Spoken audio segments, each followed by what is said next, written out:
السلام علیکم سیجیٹیریس کاس آپ کا سائن ہے. آپ پڑھتے بھی ہوں گے، سنتے بھی ہوں گے. کیا سوچ رہے ہیں اپنے بارے میں؟ کچھ پریشان ہوتے ہوئے دکھائی دیتے ہیں. کاموں کے سلسلے میں، پروفیشن کے سلسلے میں غیر یقینی سی صورتحال بنتی ہوئی دکھائی دیتی. کہیں کچھ کنفیوژن ہوتا ہوا دکھائی دیتا ہے.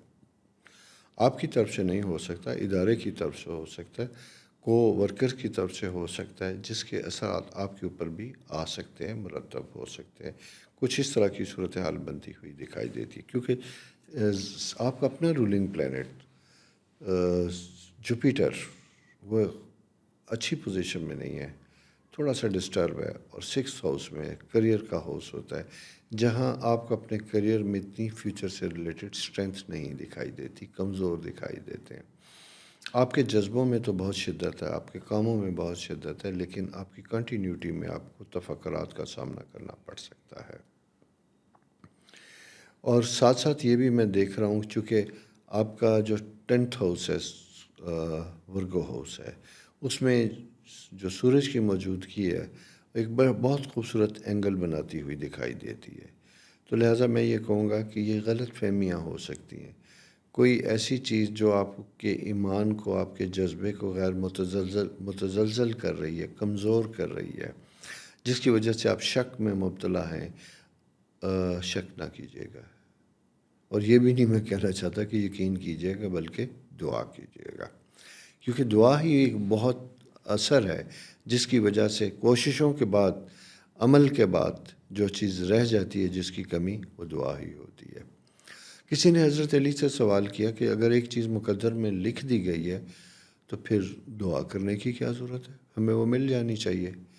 تو بہت خوبصورت جواب آیا. آپ نے فرمایا ہو سکتا ہے کہ جب یہ چیز کسی کے مقدر میں لکھی گئی تھی تو ساتھ یہ شرط بھی لکھ دی گئی ہو کہ اس وقت ملے گی جب مانگنے کی کوشش کی جائے گی، مانگنے کی دعا کی جائے گی. تو دعا وہ بند تالوں کی کنجی ہے. وہ ایسے تالے جو کبھی سالہ سال سے ہمارے نصیبوں پہ پڑے ہوتے ہیں، ہماری ترقی کی راستے میں حائل ہوتے ہیں. دعا ان راستوں کو آسان کرتی ہے، ان بند تالوں کو کھول دیتی ہے.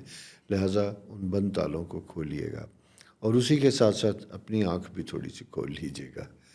اور دو طرح کی آنکھیں ہوتی ہیں، ایک شعور کی آنکھ ہوتی ہے اور ایک ہماری ظاہری آنکھ ہوتی ہے. ٹھیک ہے، دونوں آنکھیں بڑی اہم ہوتی ہیں. آنکھوں کی بیماری سے متعلق اگر ہے، میں اس لیے یہ بات کر رہا ہوں کہ 10th ہاؤس میں آپ کے 2nd ہاؤس میں پلوٹو اور خاص اینگل مارس کا جب یہ بنتا ہے تو آئی سائٹ، نظر سے متعلق پرابلم کی انڈیکیشن دیتا ہے. ایک تو بظاہر جو آج کل وبا چل رہی ہے، میں اس کی بات نہیں کر رہا، وہ تو ہے ہی، اس سے آپ کو کوئی نہیں ہے، وہ چند دنوں کی وبا بیماری اگر ہوگی تو وہ ٹھیک ہو جائے گی. لیکن مجھے یوں دکھائی دیتا ہے جیسے آئی سائٹ آپ کا ایک میجر کنسرن ہے. وہاں اگر آپ محسوس کرتے ہیں کہ آپ دیکھنے میں آپ کو دقت ہو رہی ہے، یا آنکھوں کی کوالٹی آپ کے لیے انکمفرٹیبل ہوتی ہوئی دکھائی دیتی ہے، اس ڈاکٹر سے ضرور رابطہ کیجیے گا. اپنے طور پہ کچھ ٹریٹ کرنے کی کوشش نہ کیجیے گا. ویسے بھی بھائی آنکھوں کا معاملہ ہے. یہ کہتے ہیں نا کہ یہ وہ چراغ ہیں جو اگر بجھ جائیں تو پھر بڑے مشکل ہوتے ہیں. تو لہٰذا چراغ کی حفاظت کرنا، جس سے آپ دنیا کو روشن، چمکتا دمکتا دیکھتے ہیں، یہ آپ کی پہلی ذمہ داری بھی ہے اور پہلی کوشش بھی ہونی چاہیے. جان ہے تو جہان ہے، اور آنکھوں میں روشنی ہے تو کائنات کے سارے رنگ ہیں. ان رنگوں کی حفاظت کرنا بھی آپ کے اوپر لازم ہوتا ہے. جناب، راہو بچوں کے گھر میں موجود ہونے کی وجہ سے بچوں سے متعلق خاص احتیاط کا تقاضا کرتا ہے.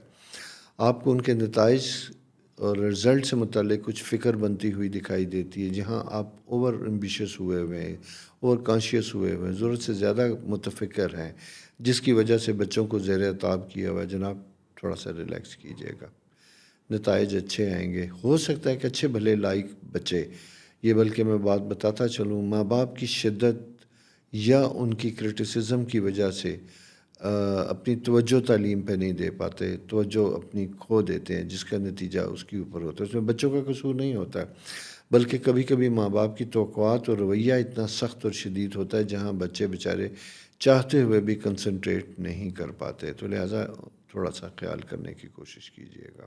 ٹھیک ہے. تاکہ بچوں کو ڈرانے کی بجائے ان کے لیے ایک ہمدرد دوست بن جائیں، ان کی زندگیوں میں آسانی پیدا کیجیے گا۔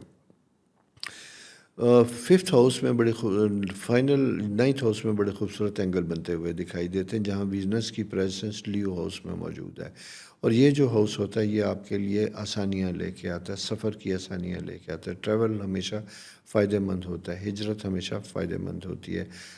ہجرت سے مراد یہ نہیں کہ بڑی لمبے عرصے کی، ٹریول ایک کشٹ، ایک تکلیف کا کام ہے۔ پرانے وقتوں میں تو بہت ہوا کرتا تو، آج تو کچھ بھی نہیں ہے۔ آرام سے جناب آپ گاڑی میں بیٹھیں، صبح جائیں شام کو کام کریں، تو میرا مطلب یہ کام سے متعلق ہے، سفر سے متعلق ہے، چاہے وہ 40 کوس دور ہی کیوں نہ ہو، تو سفر کرنا آپ کے لیے بہتر ہوگا، فائدہ مند ہوگا۔ ہیلتھ سے متعلق میں نے آنکھوں کا آپ کے ساتھ خاص ذکر کیا تھا۔ مالی معاملات میں اگر میں یہ دیکھوں تو یہاں پہ یہ ہوتا ہے کہ ایسی چیزیں جن کو ایموویبل بیچنا چاہتے ہیں تو یہ مناسب وقت نہیں ہے، تھوڑا سا انتظار کیجیے گا۔ ایک تو ملکی حالات آپ کے سامنے ہیں، ڈالر پوزیشن کیا سے کیا ہوتی چلی جا رہی ہے، مارکیٹ انسرٹن، جب ایسے میں کچھ خریدنے جائیں تو ملتی نہیں، بیچنے جائیں تو قیمت نہیں ملتی، کیا کیا جائے؟ ضرورت نہیں ہے تو آرام سے بیٹھیے، ویٹ کیجیے، انتظار کیجیے، چیزیں بہتر طریقے سے آپ کے سامنے انشاءاللہ آئیں گی۔ تو جناب یہ ہے صورتحال آپ کے ستاروں کی اس وقت میں، آنے والے وقت میں کیا پوزیشن بنتی ہے آپ کے ساتھ شیئر کریں گے۔ تب تک مجھے اجازت دیجیے، اور جانے سے پہلے ریکویسٹ آپ سے کرتا چلوں، چینل کو سبسکرائب کیجیے گا، لائک بھی کیجیے گا، تاکہ آنے والے پروگرام آپ تک پہنچ سکیں، ٹھیک ہے؟ اور اگلے ہفتے ملاقات کریں گے۔ اجازت، تب تک اپنا بہت خیال رکھیے گا، اور آنکھوں کی میں نے بات کی تھی، یاد رکھیے گا، بھولنا نہیں ہے۔ آسانیاں ہوں گی آپ کے لیے، رب رکھا۔